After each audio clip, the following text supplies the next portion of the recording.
কেন কৃষক জবাব চাই। এই আমার ভাই বলবো কেন জবাব চাই। এই আমার ভাইয়ের রক্ত শিক্ষকের রক্ত পিতা দিতে দেব না। শিক্ষকদের কান্নায় বেঁচে যাবে অন্যায়।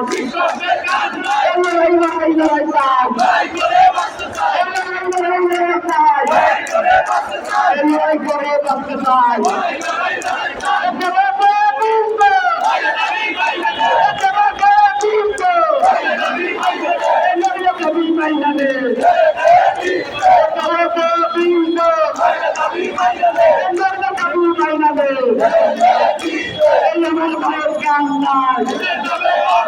শিক্ষকের কান্নায়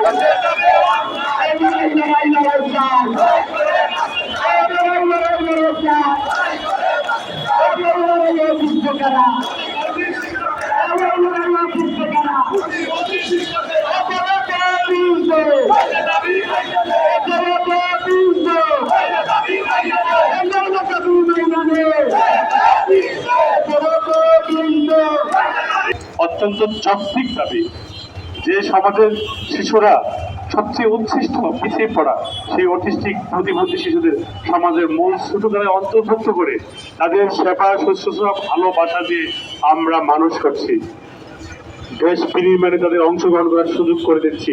সেই মানুষগুলো আজকে 44 দিন রাস্তায় দাঁড়িয়ে তাদের বিদ্যালয়গুলোর ন্যূনতম স্বীকৃতি যারা বসে থাকতে হবে, এটা ইতিহাসে বিরল। এটা ইতিহাসে বিরল এবং দুঃখজনক এবং লজ্জার। এই লজ্জার জাতির এই সমাজের যে রাষ্ট্রের শিক্ষকদের মর্যাদা দিতে জানে না, আজকে 44তম দিন, বরং তারা এখনো দম্ভন করে কথা বলে যে তারা বসে থেকে আরামেই আছে। সরকারও কিন্তু এই দ্বন্দ্ব করেছিল, বাংলার মাটিতে তাদের স্থায়ী হয়নি। সমাজ কর্মপ্রতিষ্ঠা মহোদয়, আপনি তার চেয়ে বেশি শক্তিশালী নয়। আমাদের জুলাই অভ্যুত্থানে আপনার আবির্ভাব করেছিল, আরেকটি জুলাই যেন সংগঠিত না হয়, আরেকটি জুলাই বিপ্লব যেন না হয়, সেটি খেয়াল রাখবেন। আরেকটি বিপ্লব যদি সংগঠিত হয়, আপনার অস্তিত্ব পরিষ্কার হয়ে যাবে। সহযোদ্ধা, ধৈর্যের শেষ প্রান্তে হয়ে গেছি। আমরা এখন এক একটি অ্যাটমিক বোম, আমরা যে কোনো সময় বিস্ফোরণ ঘটাতে পারি। আমরা আমাদের অধিকার আদায় করতে আসছি, আমরা আমাদের বিদ্যালয়গুলোর স্বীকৃতি এবং এমপিওর দাবি আদায় আসছি। আমরা কোনো রাজনৈতিক এজেন্ডা নিয়ে আসিনি, আমরা কোনো রাজনৈতিক দল করি না। আমাদের একটাই রাজনীতি, আমাদের সমাজে পিছিয়ে পড়া শিশু, যে শিশুকে নিজের বাবা মা স্বীকার করে না, সেই শিশুকে সমাজে বেঁধে রাখা হয়, যে শিশুকে সমাজে গড়েও আবদ্ধ রাখা হয়, সেই শিশুকে আমরা মানুষ করছি। এই শিশুদের মানুষ করার কারিগর আমরা। আমাদের বুঝতে ভুল করবেন না। শেখ হাসিনা সরকার ছাত্র সমাজকে বুঝতে ভুল করেছিল, বিভিন্ন ভাষা বুঝতে ভুলে গিয়েছিল। আমি বলবো যে আমাদের ভাষা বুঝতে ভুল করবেন না, তাহলে আরেকটি 5 আগস্ট সংগঠিত হবে। আজকে আমাদের 12:30টায় লং মার্চ সচিবালয় রয়েছে। আমরা অত্যন্ত শান্তিপূর্ণভাবে সেই লং মার্চে অংশগ্রহণ করব। আমরা আমাদের দাবিসমূহ যৌক্তিকভাবে আমাদের মাননীয় উপদেষ্টা এবং সচিব পদের কাছে উত্থাপন করব। আমি সকল সহযোদ্ধা যারা বাইরে আছে সবাইকে বিনীত অনুরোধ করবো আজকে মঞ্চ দেওয়ার জন্য, আমাদের কর্মসূচিতে অংশ নেওয়ার জন্য।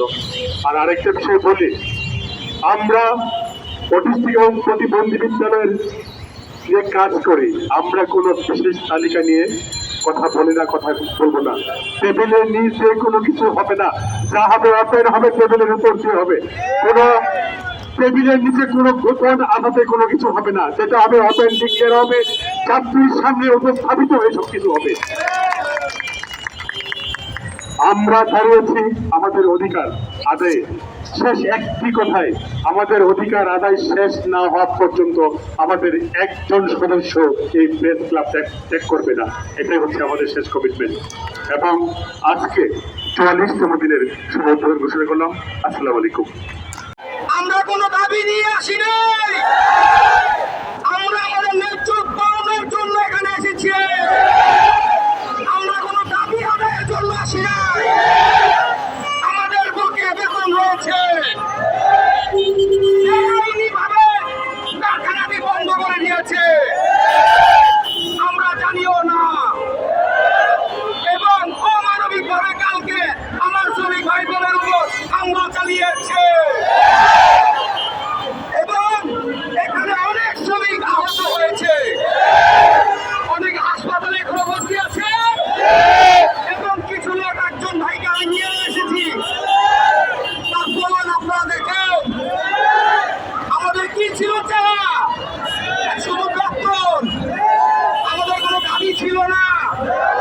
মাস শেষ হয়েছে, আমাদের বেতন দিবে।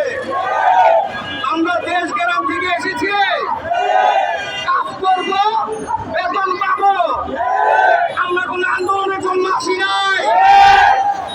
আজকাল দেখা যায় কিছু মালিক বাহিনী আছে, তারা শুধু তাদের স্বার্থটা দেখে। তারা যখনই দেখে যে তাদের আর চলছে না, তখনই তারা একটা নাটক সাজায়।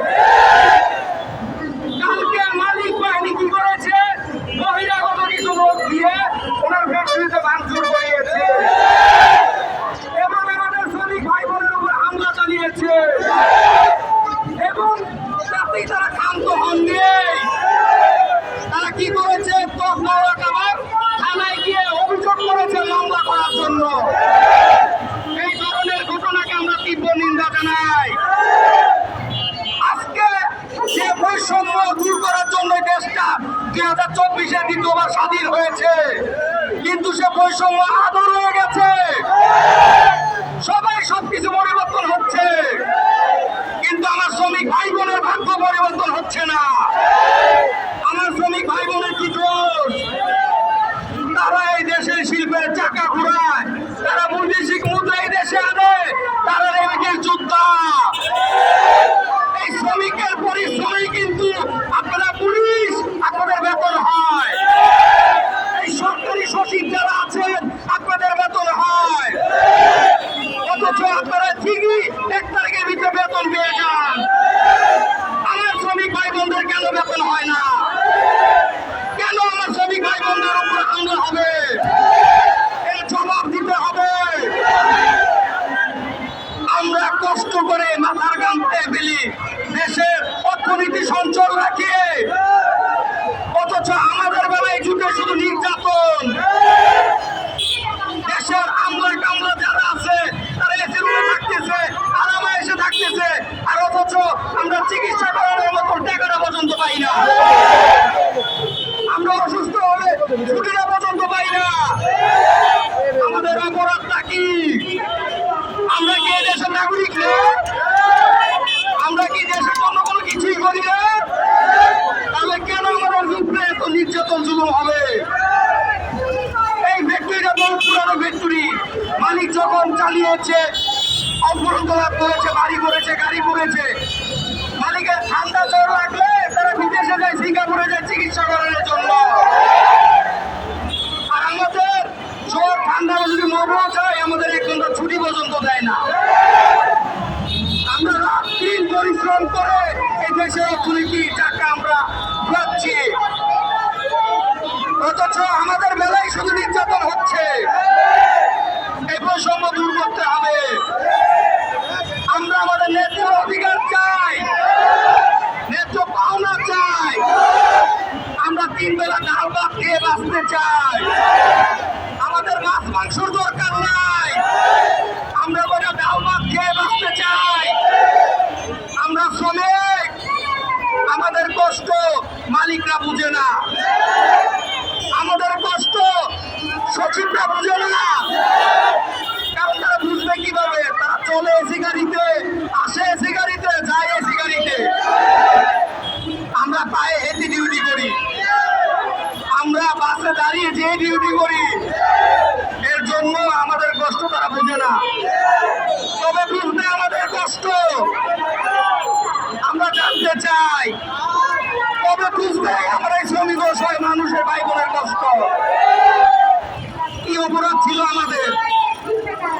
এই ফ্যাক্টরি আজ থেকে আরো 15 দিন আগে হঠাৎ করে ছুটি ঘোষণা করে, কোনো নোটিশ ছাড়া, কোনো নোটিশ ছাড়া হঠাৎ করে 15 দিন আগে ছুটি ঘোষণা করে।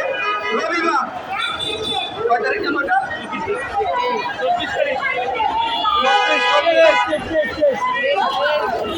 25। হঠাৎ করে 24 তারিখ ফ্যাক্টরিটা বন্ধ ঘোষণা করে। সাভারের আশুলিয়া গরিপুরে অবস্থিত ম্যাক্সন হিলস লিমিটেড প্রায় 2000 শ্রমিক কর্মচারী কর্মরত রয়েছেন। 2 থেকে 5 মাস পর্যন্ত শ্রমিক কর্মচারীদের বকেয়া বেতন ভাতা বাকি রয়েছে। গার্মেন্টস মালিক পরিকল্পিতভাবে 26 তারিখে বিদ্যুৎ লাইন, গ্যাসের লাইন কেটে দিয়ে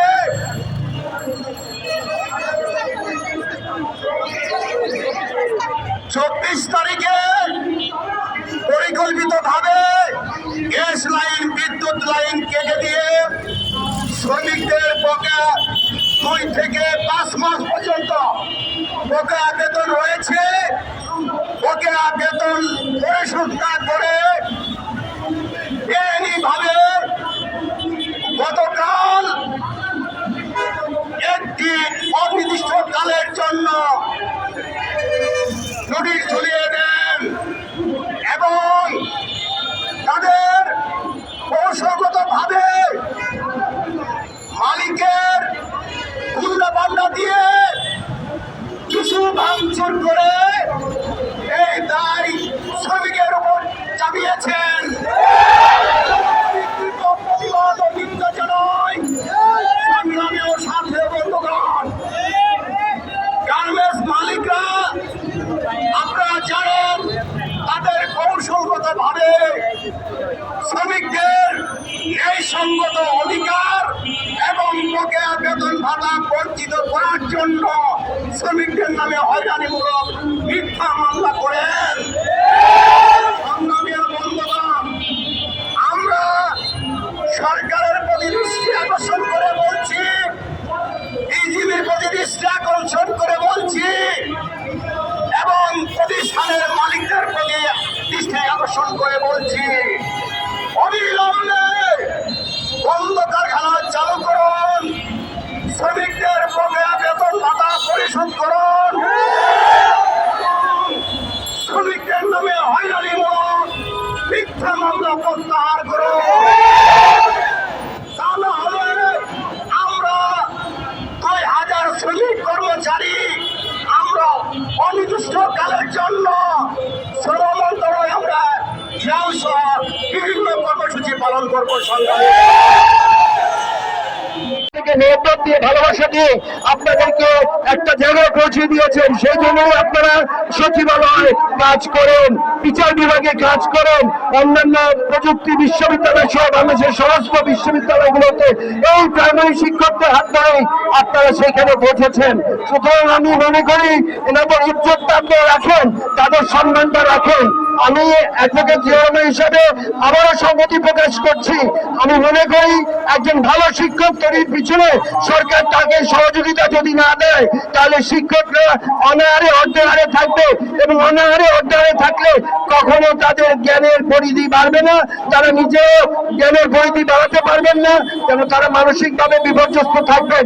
একটা জাতিতে যদি শিক্ষকরা মানসিকভাবে বিপর্যস্ত থাকে তাহলে কিন্তু সেই জাতি কখনোই তার লক্ষ্যে পৌঁছাতে পারবে না। আমরা বলছি বাংলাদেশ 32তম অর্থনীতির দেশ, কিন্তু শিক্ষায় কিন্তু আমরা 140তম না 138তম পর্যায়ে আছি। কেন এই ধরনের সমস্যা? এগুলো হচ্ছে মৌলিক পরিবর্তন করতে হবে। শিক্ষাক্ষেত্রে বাজেট 4% বেশি আনতে হবে। আমার বিশ্বাস বাংলাদেশের অন্যান্য সেক্টর থেকে সর্বাধিক বেশি গুরুত্ব দিতে হবে শিক্ষা এবং স্বাস্থ্য ক্ষেত্রে। এই শিক্ষা ক্ষেত্রের মাধ্যমে বাংলাদেশের মেধা বিদেশে আমরা রপ্তানি করতে পারবো। এই শিক্ষকদের আবাসস্থল হওয়া উচিত সুউচ্চ অট্টালিকা, কিন্তু তারা কিন্তু একটা ছোট্ট বাসস্থানে থাকে। এটা বাংলাদেশে একটা চরম বৈষম্য তৈরি হচ্ছে। আমি মনে করি এই বৈষম্য নিরসনে শিক্ষকদেরকে সহযোগিতার হাত সরকার সহ কর্পোরেশনের যে বড় বড় কর্পোরেশন আছেন তারা শিক্ষা অনুদান শুরু করেন, শিক্ষকদেরকে সহযোগিতা করেন, তাদের শিক্ষালয়গুলোতে আলোকিত করেন। অটোমেটিক্যালি স্বয়ংক্রিয়ভাবে দেশ আলোকিত হয়ে যাবে। আপনাদের সবাইকে শুভেচ্ছা। আজকে আমাদের 30তম দিন। আমার কাছে লজ্জা লাগছে এটা বলতে। একটা ছোট্ট দাবি 30 দিন ধরে বসে আছেন, সরকার মহোদয় কোনো ক্লিয়ারে পৌঁছাচ্ছে না, সেটা অনাকাঙ্ক্ষিত, অনভিপ্রেত, এটা লজ্জাস্কর। এই জাতি বা এই জাতির সম্মান আমরা আমাদের নিজেরাই নষ্ট করছি। সুতরাং আসুন সরকার মহোদয়, অতি দ্রুত আপনার এনাদের সমস্যার সমাধান করুন। আপনি শান্তিতে মোবাইল পেয়েছেন, এনাদেরকে শান্তিতে রাখতে দেন। আপনি দ্বিতীয়বার শান্তিতে মোবাইল পান, আপনি শিক্ষাক্ষেত্রকে আলোকিত করেন। আমরা পার্শ্ববর্তী দেশের জায়গায় বাংলাদেশকে সমন্বয়ে গড়ে তুলতে পারবো। আপনাদের সবাইকে শুভেচ্ছা, ভালো থাকবেন, সুস্থ থাকবেন। আমি অহিংসা গণপ্রত্যান বাংলাদেশের কার্যকরী সভাপতি এবং অ্যাডভোকেট জজ কোর্ট বাংলাদেশ। আসসালামু আলাইকুম। চাকরি আছে পরিচয় দিয়েছেন, এজন্য আপনাদেরকে সংগ্রামে অভিনন্দন। আজকে আমরা আমাদের মাদ্রাসা এবং কারিগরি নীতিমালার অর্থ মন্ত্রণালয়কে অনুস্বাক্ষর হওয়ার ব্যাপারে আমাদের কাজ করার কথা আছে। মাদ্রাসা এবং কারিগরি মন্ত্রণালয় আজকে ফাইলটা পাঠানোর জন্য প্রস্তুত করেছে। আমরা আশা করছি অর্থ মন্ত্রণালয় ফাইল পৌঁছার পর আজকেই যদি সম্ভব হয় ফাইলটা আবার ব্যাগ আসবে ইনশাআল্লাহ। আর যদি না হয় তাহলে হয়তো আগামী সকাল পর্যন্ত হতে পারে। অর্থ মন্ত্রণালয়ের সম্মানিত সংশ্লিষ্ট দায়িত্বশীল ব্যক্তিবর্গ যথেষ্ট আন্তরিকতার সাথে আমাদের প্রতি সংবেদনশীল আছেন। আমরা তাদেরকে কৃতজ্ঞতা জানাই। আশা করি তাদের এই সংবেদনশীলতা, সহমর্মিতা আমাদের মাদ্রাসার ফাইলটাকেও যথাযথ সম্ভব দ্রুততার সাথে মন্ত্রণালয়ে ফিরে আসার সুযোগ করেছিলেন। আমরা আমাদের শিক্ষা উপদেষ্টা এবং মাধ্যমিক সচিব, মাদ্রাসার সচিব, যদিও ওনারা অনেক কষ্ট করে আমাদের এই আন্দোলনের, আমাদের সংগ্রামী শান্তি বন্ধুকে বাড়ি যাওয়ার সুযোগ করে দেওয়ার জন্য আইনকে পর্যায়ে নিয়ে এসছেন। আমরা আশা করব প্রজ্ঞাপনের মধ্য দিয়ে আবেদন গ্রহণ করার তারিখ ঘোষণা করে আমাদেরকে বাড়ি যাওয়ার সুযোগ করে দেবেন। আমরা আমাদের এই জনপ্রিয় শিক্ষক সমাজের পক্ষ থেকে আপনাদের কাছে উদাত্ত আহ্বান করব, আমাদের দাবি পূরণ করে আমাদেরকে বাড়ি যাওয়ার সুযোগ করে দেন। আমলাতন্ত্রের বেড়া জালে আর আমাদেরকে আটকিয়ে রাখবেন না। আমরা শ্রেণী কার্যক্রম, পরীক্ষা কার্যক্রম সবগুলোই অব্যাহত রেখে আমাদের দাবি আদায়ের জন্য পালাক্রমে আজকে সাহিত্যিক এখানে অবস্থান গ্রহণ করেছে। যদিও সরকার আমাদেরকে বেতন দেয় না, কিন্তু আমাদের শিক্ষার্থী এবং প্রতিষ্ঠানের প্রতি দায়বদ্ধতার কারণে আমরা কিন্তু প্রাইমারি স্কুলের মতো শাটডাউন ঘোষণা করিনি, আমরা পরীক্ষা বন্ধ করিনি। আমরা বেতন না পাইলেও কতটা দায়িত্ব সচেতন আপনারা এ দিয়ে আমাদের এই শিক্ষকগুলোকে মূল্যায়ন করতে পারেন। 20 বছর 25 বছর না খেয়ে বিনা বেতনে বাংলাদেশের কোন পেশার কোন মানুষ কাজ করবে এটা আমরা বিশ্বাস করি না। এই নন-এমপিএ শিক্ষকরা জাতির প্রতি দায়বদ্ধতা থেকে এই শিক্ষা পেশা, শিক্ষকতা পেশায় যোগদান করার পরে বেতন ছাড়া এত বছর কাজ করেছে, এটা প্রতি সম্মান দেখিয়ে আমাদের এমপিও ভুক্তির কাজটাকে গ্রহণ করে আমাদের এই দাবি পূরণের ব্যবস্থা করুন। আমি দ্বিতীয় যে কথাটি বলতে চাই সেটা হচ্ছে আমাদের এমপিও ভুক্তির আবেদনে অযথা সময় নষ্ট না করে, অযথা লম্বা সময় না দিয়ে আমাদের এই ত্যাগ এবং কোরবানিকে সামনে রেখে অল্প সময়ের মধ্যে এই প্রক্রিয়াগুলো, বাছাই প্রক্রিয়া, আবেদন গ্রহণ, সরেজমিনে তদন্ত, এই প্রক্রিয়াগুলোকে অযথা লম্বা না করে এমপিও মুক্তির ব্যাপারে যত সম্ভব ব্যবস্থা নেবেন, এইটুকু দাবি রেখে আবারও আমাদের সংগ্রামী জাতীয় বন্ধুগণকে সংগ্রামী অভিনন্দন জানিয়ে যে সকল সাংবাদিক বন্ধুগণ আমাদের তথ্য সংগ্রহ করে এই দাবির সামনে তুলে ধরছেন, আপনাদের প্রতি কৃতজ্ঞতা এবং আপনাদের এই অবদান আমরা স্মরণীয় হয়ে থাকবে আমাদের কাছে। আমরা এই জন্য আপনাদের প্রতি আবারও কৃতজ্ঞতা জানিয়ে আমি আমার বক্তব্য শেষ করছি। আসসালামু আলাইকুম ওয়া রাহমাতুল্লাহ।